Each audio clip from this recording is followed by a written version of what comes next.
My girlfriend called my $4,800 anniversary gift Etsy junk in front of everyone. I returned it and she lost her mind. I need some outside perspective because I'm still trying to process what happened at dinner tonight, and I honestly don't know if I'm overreacting or if this is as bad as it feels. I've been with my girlfriend Bella for almost 2 years now. When we first started dating, one of the things I really loved about her was that she seemed different from other women I dated.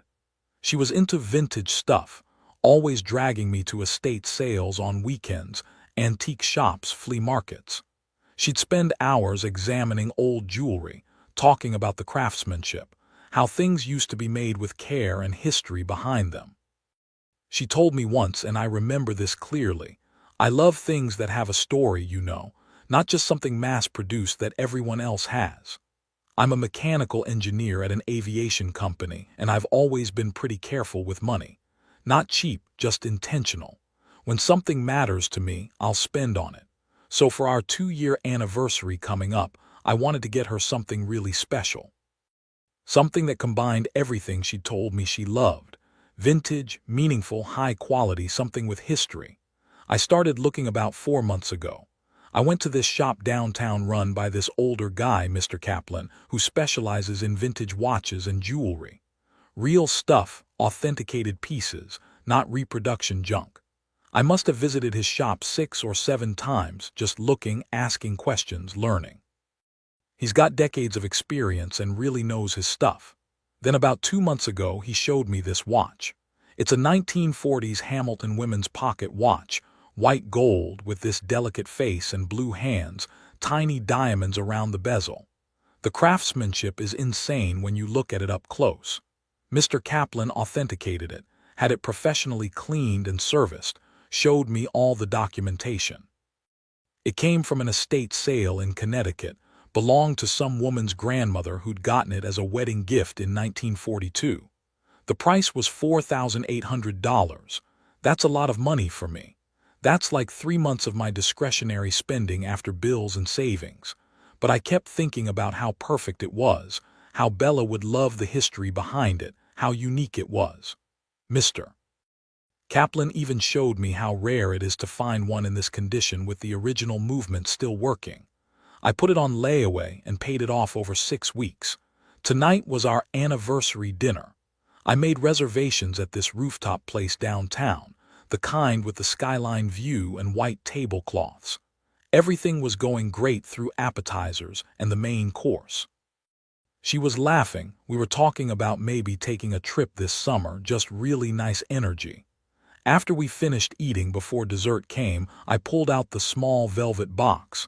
I was actually nervous, excited to see her face when she opened it. She opened the box and her expression just changed. She picked up the watch, held it up to the light for maybe 3 seconds, then set it back down in the box like it was something she'd found stuck to her shoe. "Is this it?" she said, and her voice had this tone I'd never heard before. I tried to explain what it was, the history, the craftsmanship. She cut me off.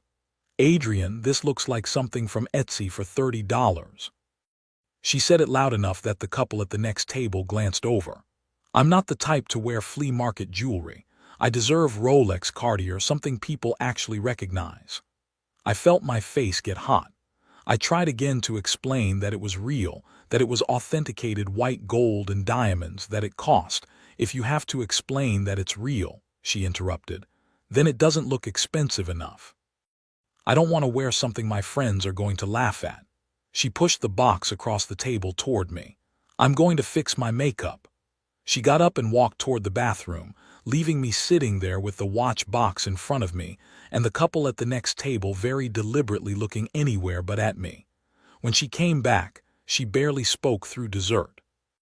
On the drive home, she started comparing me to her coworkers' boyfriends. One got his girlfriend a Tiffany necklace, another got a Van Cleef bracelet, and I get a watch that looks like it came from someone's grandma's attic. When I dropped her off at her place, she didn't kiss me goodnight, just said, "Next time ask me before you buy something expensive. I don't want to waste time returning things." I'm back at my apartment now looking at this watch. I spent months finding the perfect thing, saved up for it, was so excited to give it to her, and she called it junk in public, without even looking at it for more than a few seconds. I don't know, guys, is this normal? Am I being too sensitive?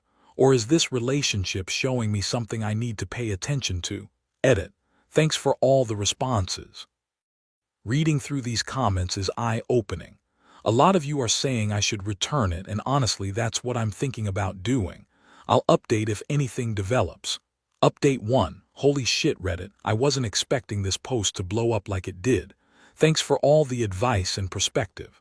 I've read every comment, even the ones calling me an idiot for not seeing the red flags sooner. You're not wrong. So here's what happened.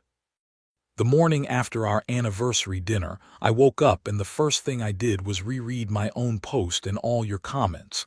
Something about seeing it written out and seeing everyone's reactions made it click. This wasn't about the watch. This was about respect, or the complete lack of it. I called Mr. Kaplan when his shop opened at 10 a.m., told him straight up what happened.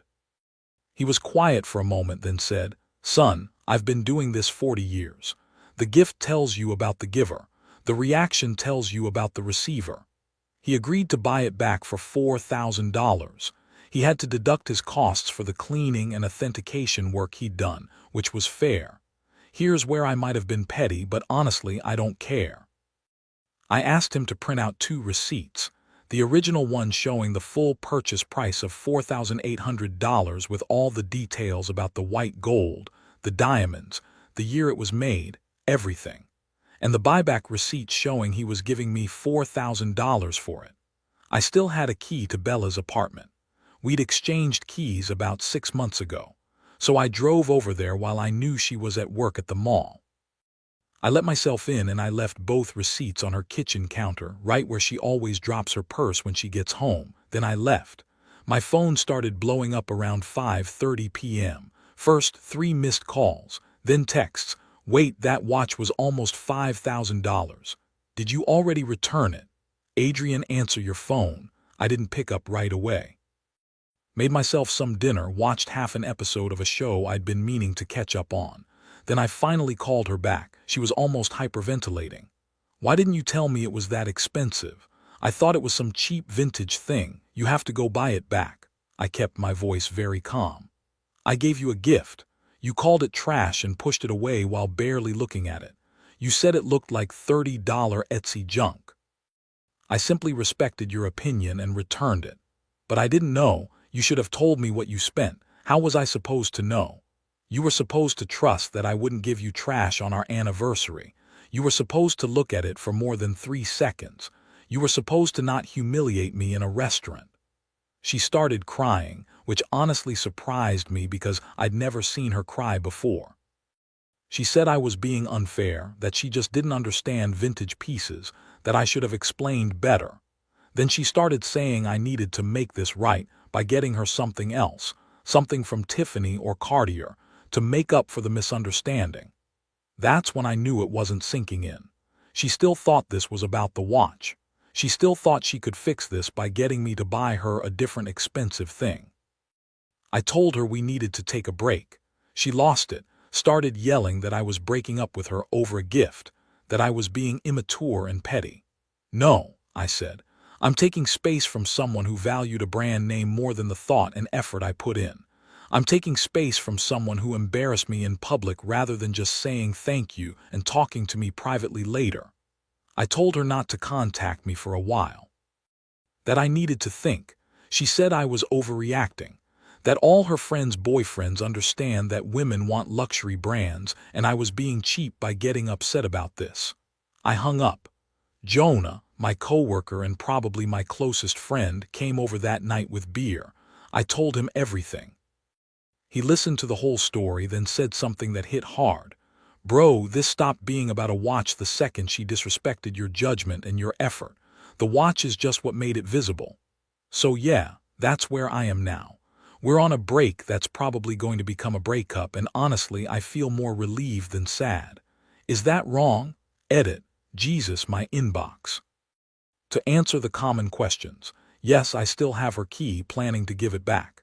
And no, she hasn't tried to come over yet. Edit 2. Her best friend Maggie just sent me a 3-page text calling me petty and cheap. She says Bella made an honest mistake and that I should be a man and buy her something from a real luxury brand to fix this. I haven't responded. Should I even bother? Update 2. Okay, so the break lasted about 4 days before everything went completely off the rails. Buckle up because this got weird and kind of scary. First, the Maggie situation. I ignored her 3-page text, but apparently that wasn't the end of it.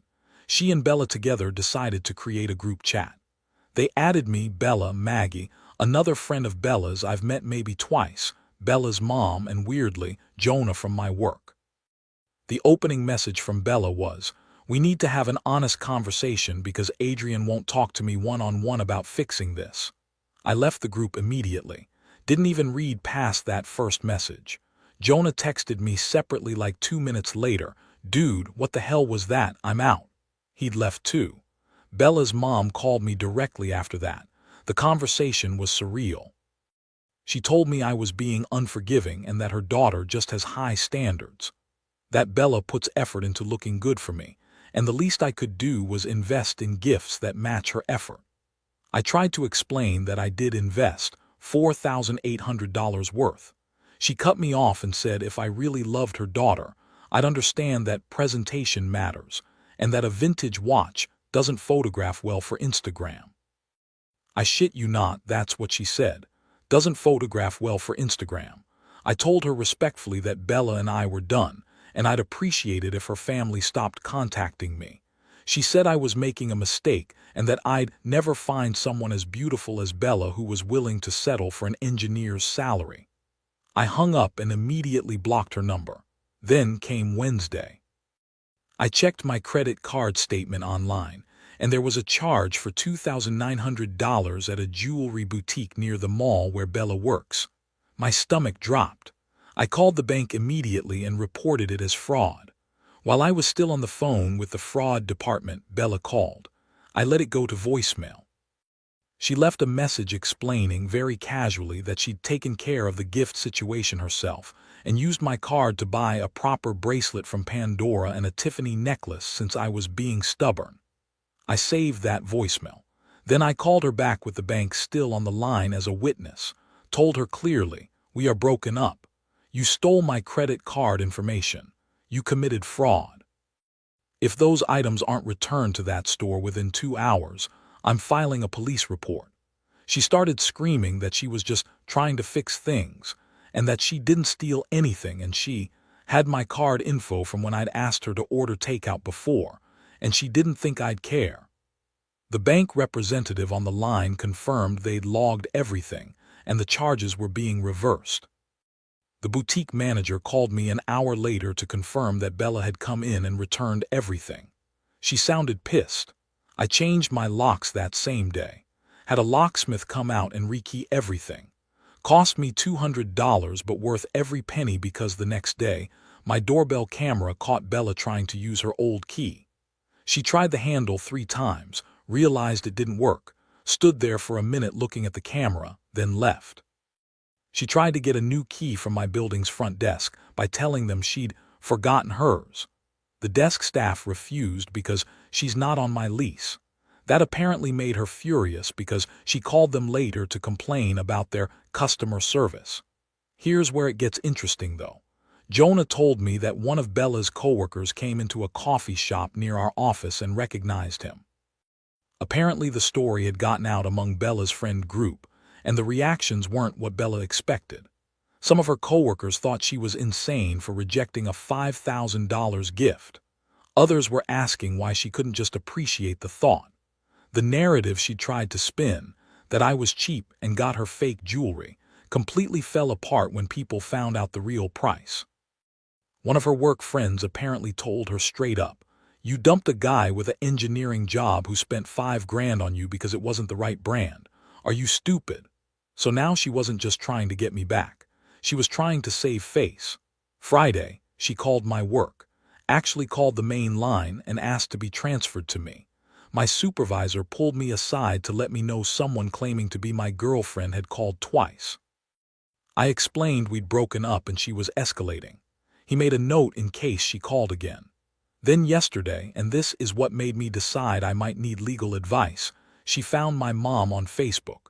Sent her a long message with her version of events, that I'd promised her a luxury gift, then tricked her with costume jewelry, and when she politely asked for something else, I dumped her out of nowhere and was trying to ruin her reputation. My mom, bless her, screenshotted the whole thing and sent it to me with, "What is this woman talking about? Do you need help?" I explained everything to her. My mom then blocked Bella without much hesitation. Didn't even bother to respond to her message. I'm keeping documentation of everything. Screenshots, voicemails, the doorbell camera footage, the credit card fraud report. Jonah thinks I should look into a restraining order, but I'm hoping she'll just calm down and move on. My lease is up in 2 months, and honestly, I'm thinking about moving anyway. Clean slate, you know. Edit. A lot of you are asking about the watch. No, I don't know who bought it from Mr. Kaplan. It's gone. And yeah, part of me wishes I'd kept it, but honestly, looking at it just reminded me of that restaurant. To everyone saying I should get a restraining order now, not later, I'm calling a lawyer Monday. You're probably right. Final update. I genuinely did not think I'd be posting again, but you guys have been following this disaster from the beginning, so you deserve to know how it ended. And it ended in a way I absolutely did not see coming. Last Tuesday, I got a call from Mr. Kaplan at the vintage shop. He sounded uncomfortable, which was unusual for him. He said a woman had come into his shop asking specifically about the 1940s Hamilton lady's pocket watch he'd sold me. She told him she was my girlfriend and that I'd returned it by mistake, and she wanted to buy it back. He said he didn't give her any information about whether he still had it or who might have bought it. But she was persistent, came back the next day with cash, offering to pay above asking price. She told him she'd made a terrible mistake and needed to get it back to fix things. Mr. Kaplan refused to sell to her and called to give me a heads up. I thanked him and thought that was the end of it. Then on Thursday, I got a package. No return address, but I recognized Bella's handwriting on the label. Inside was the watch. The exact same watch. In the original box Mr. Kaplan had given me with all the authentication papers, there was a note. "I bought it back. I know what it's worth now. I understand what it means. Can we please talk? I made a mistake and I'm sorry. Let's forget all of this and start over. I love you." I just stared at it for a while. Then I called Mr. Kaplan back. Turns out, after he'd refused to sell it to Bella, she tracked down the person he sold it to through some mutual contact or social media detective work. She bought it from them, and apparently paid significantly more than the $4,000 he'd given me for it. He'd heard through his network that she paid around $7,000. She'd borrowed money from her parents to buy back the watch I'd returned because she rejected it. But she wasn't actually trying to get the watch. She was trying to get me. Or more accurately, she was trying to get back the stable relationship she'd thrown away, the engineer boyfriend her friends were jealous of, the financial security, the social status of being in a serious relationship at 27. I sat with that information for about an hour. Then I did something that probably makes me an asshole, but I'm at peace with it. I packed the watch back up, drove it to Mr. Kaplan's shop, and sold it to him again. He gave me $3,800 this time. The market had shifted slightly, and he'd already had another buyer interested. I took the money. Then I called Bella's dad. I'd met him a few times, seemed like a reasonable guy.